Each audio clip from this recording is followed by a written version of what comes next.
Isda po yan guys. Hindi yan karne ha. Para siyang karne tingnan pero isda po yan. Tuna. Fresh. Ayan po naman.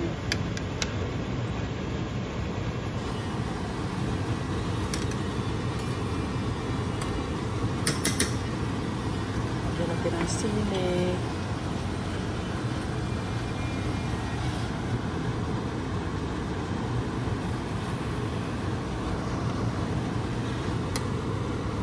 Tapos paglagay din ako ng paglagay din ako ng spinach. Oh my god. Lamihan. Oy, grabe. Super delicious. My god.